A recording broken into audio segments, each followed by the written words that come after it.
Come in, if you dare. Welcome to a world of the fantastic and the macabre. Welcome to Ghost Stories YYC. Prepare yourself for a tale of terror. Written by Daniel Audet, with art by Daniel Audet. The Eater of Eggs. The snake's body marks the scene like an errant scribble on a beautiful landscape. A thick line shifting into clarity so suddenly that the retina is seared.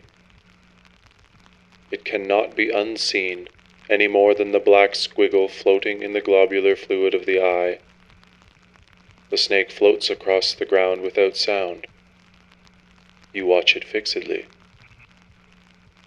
There are no legs, arms, or wings to propel this life, but it is moving just the same.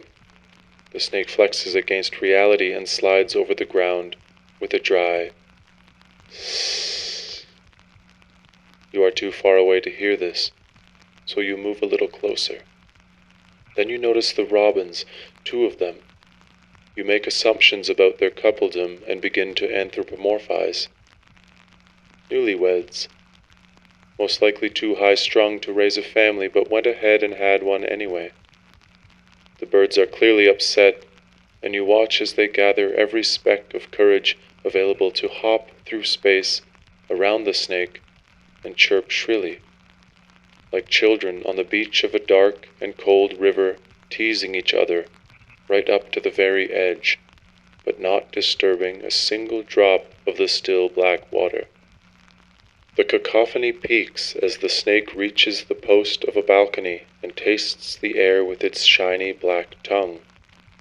You notice the nest directly above where the post meets the underside of the patio. The robins redouble their efforts while the snake explores the post with its body. The many facets prove too smooth to climb.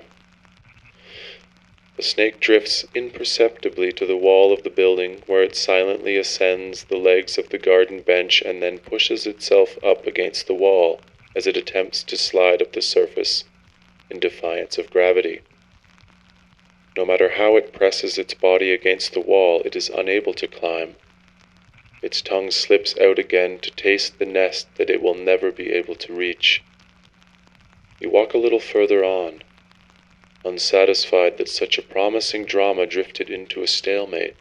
The robins should have rallied all the neighbors and pummeled the snake with sharp beaks and claws until it was just a leaking tube of meat.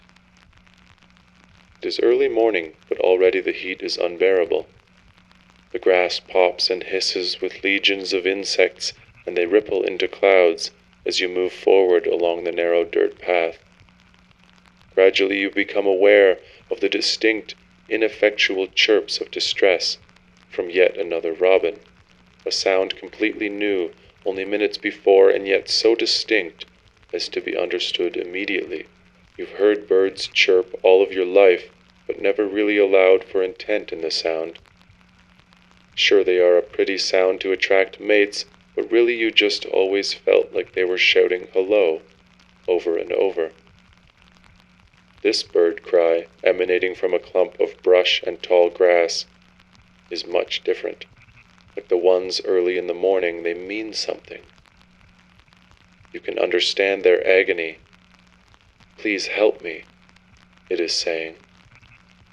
The creature is eating my babies. You shuffle forward but are wary of going into the tall grass after your long first encounter with the other snake so early in the morning. It is as if you can hear the soft sss of their long, limbless bodies moving unseen all around. There are the remains of a nest, just a few tufts of grass in the crotch of some high branches in the brush. A robin sits perched near as it gazes down at a place just below. It still occasionally cries out in alarm, but you notice the sounds have an automated quality now. It is a cry for help, when the thing you most dread is already happening.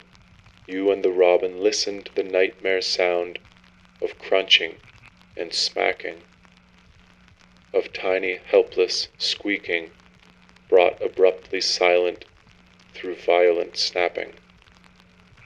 The grass blocks your view completely, a waving curtain of dry gold curing in the morning sun. Weren't snakes supposed to swallow their food whole? You think about the other animals in the area that would eat a nest. Raccoon, maybe, but they wouldn't be out in the day like this. And really, now that you've edged a little closer, you can almost see down into the bit of trampled grass, and there simply is not enough room for a big animal like a raccoon to be in that patch and not be visible. Whatever is down there is much smaller, but the appetite is large. It must just be another snake. Has to be. There is no need to imagine weird things. A snake is already weird, and now there is one smacking away in gobs of yolk and broken chicks down there in the grass, only just barely beyond the line of sight. You would see the dull, mottled gleam of its hairless body, skin, but not, scales, like a fish, only dry. The insects have found you. Their multitude seeks entrance through your nostrils and ear holes. Heavy black flies buzz in their aggravating way. A sound like the unzipping of the body to expose parts that should never see light. Swatting your arms does nothing at all, but you do it anyway. To simply stand amongst the swarm with indifference is to mainline madness. It must be understood, clearly demonstrated, to anyone passing through this deserted part of the world, that you are not all right with the insects. You express clearly with your wildly swinging arms that these little fuckers must piss right off.